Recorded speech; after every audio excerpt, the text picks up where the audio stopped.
Vinny, and guess what? Vinny won by the 60-40, which he had developed the program to beat. Now, Clint Curtis then, from there, couldn't get a job anywhere. He worked in a dollar store, and here is a computer program who followed with us to Texas, where we gave testimony in Texas. He offered county clerk, let me put a program on your computer, your voting machines, that you can't find there, but will switch the outcome of a little mock election that we'll hold. And when we do that, you won't find it, but it'll perform the operation. You'll run your zero test before and zero test after, and you'll find that they are zero out. And that will reside on there. And that's what I asked Harry Hershey when he was in Emery County. I said, the voter ID card that you use on the Diebold when you go in and vote in person, do you remember what they look like? They have a little gold chip on them, don't they? And so I gave Jan a Diebold voting machine that I've got off eBay. And one of the parts that was left there hanging loose, that up in Salt Lake I realized, was the apparatus wherein you slide your card and the chip goes in. And does that contain information or a file? Very definitely, doesn't it? And if you take one card affected and affect that machine, then it can affect all the other machines and cards that go into it. And so this thing can mushroom. So I want you to know that, and I have to say that I'm embarrassed, but I set out on the table how this works too, because I had actually the names in Clint Curtis, who called him up a short period of time when he was working for the Texas Department of Transportation, who said, you're going to be delighted in the information I have because it goes clear to the top. And the next day, he was found dead in Oklahoma, in a very rural town where no thing was required as far as an investigation, and they termed it suicide. And I apologize, I didn't have that name here with me to give it to you. Another one was Carl Rowe, who was very instrumental in going out to Republican candidates like Bob Bennett, who might be running, Hatch, any number of them across the United States.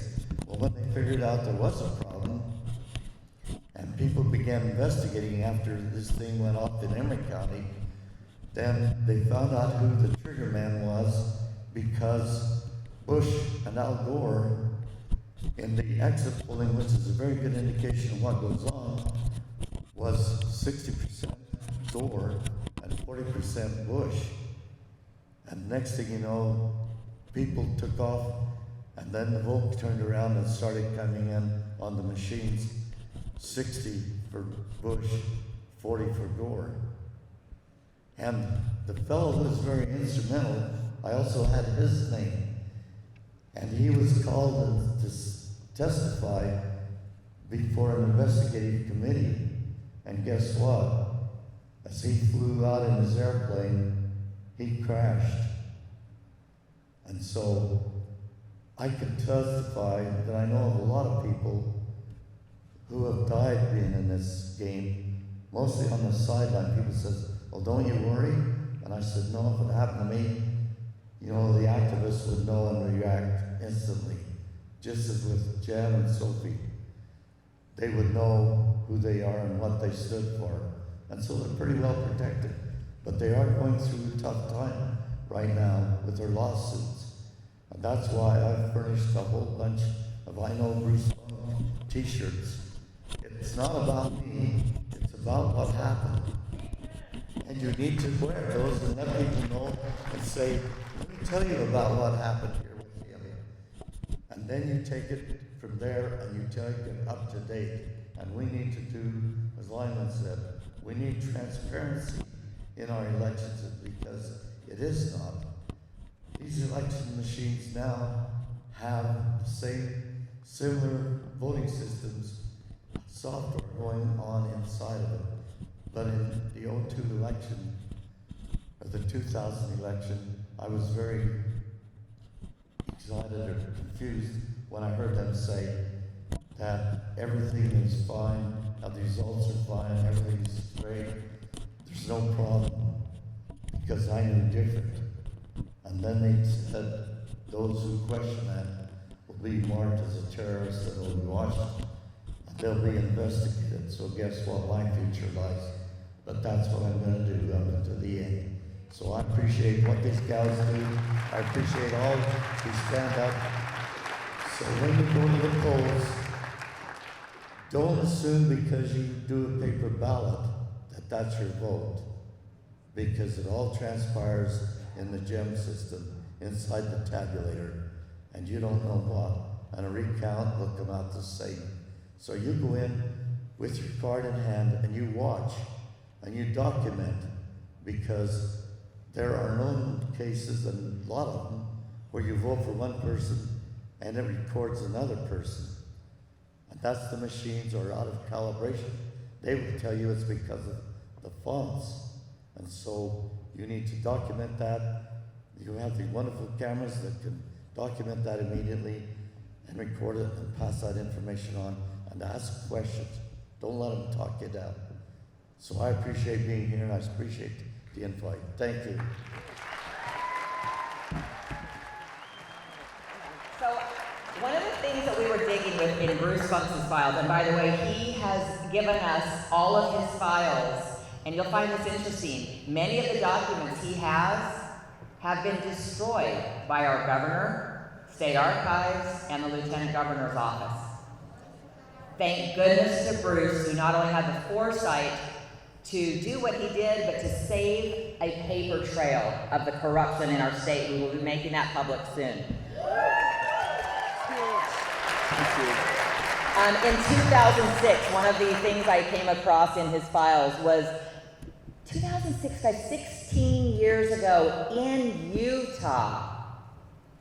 They gave these 3 red flags to watch out for, or we would lose our ability to have fair elections.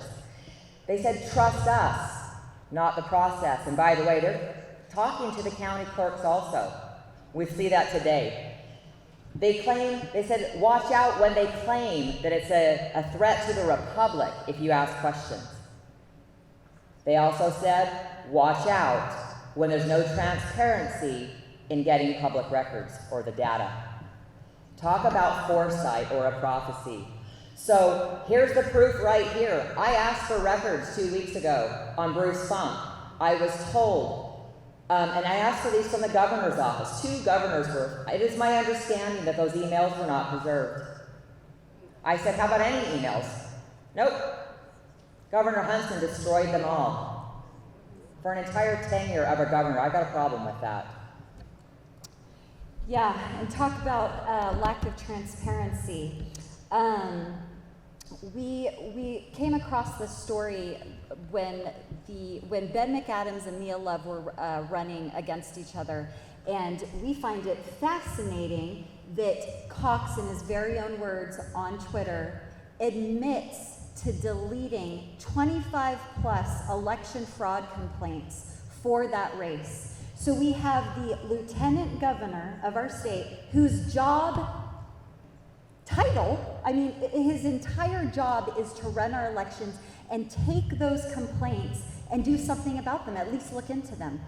And we have, in his own words, him saying, well, these 25 plus complaints, all having to do with election fraud, you know, I just deleted those snarky comments. But you know what's interesting about that is we also have this public document where the lieutenant governor's office admits that there was no voter fraud cases prosecuted since 2000. Well, if you delete them all, no wonder. It's insane. So this is one of my personal favorites.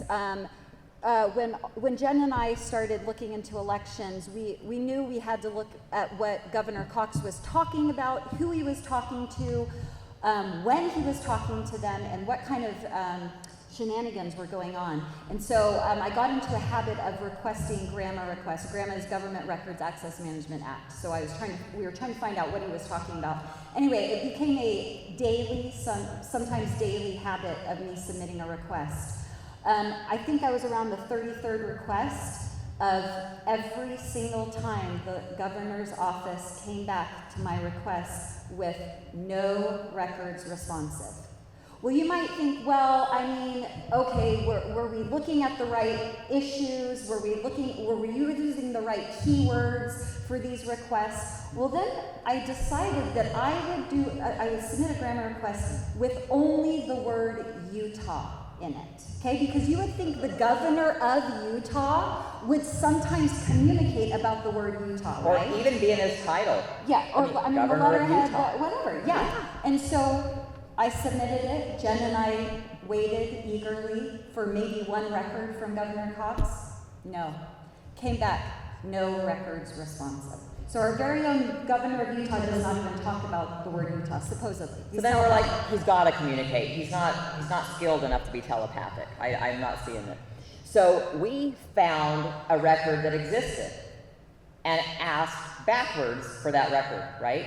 We knew the exact date, whatever, which is interesting, by the way, that his office, I was told directly on the phone that lawyers from his office have instructed state employees that if we don't know who it's from, who it's to exactly, what the subject line is, and the content of the email, they are not allowed to give it out. To us. I guess he thinks we're telepathic too. I don't know. So we found one that existed. Perfect. We had the date, we had the subject, we had everything.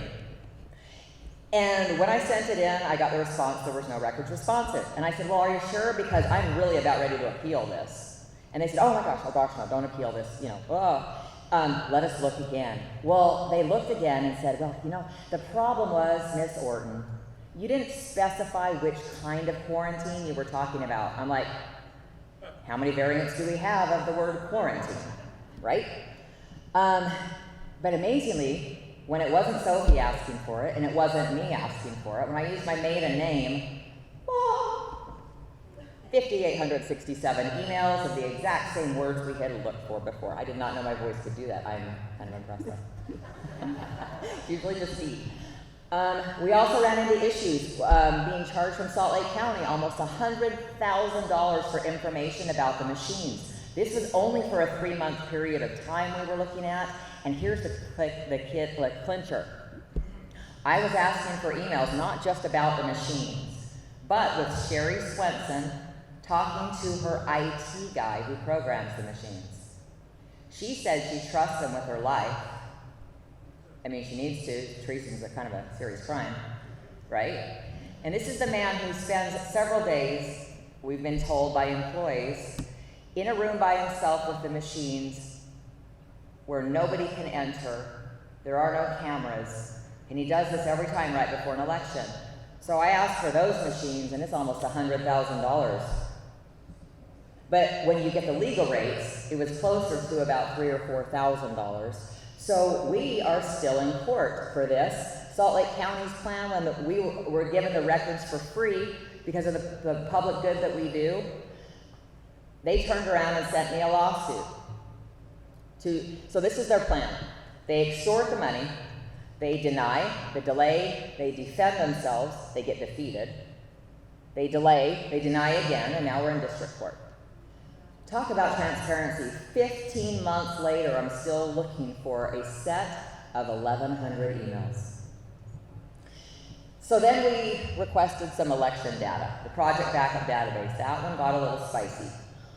These are copies of the lieutenant governor's texts on her private phone that we were able to get. I think the guy got fired that gave them to us. I literally think he did. And it's showing here the collusion. Yeah, they're going back and forth, and Brian Schott asks, whoa, is this a thing that exists? And he's talking about the project backup database. And the lieutenant governor writes back and she says, FYI, multiple county clerks received this GRAMA request today.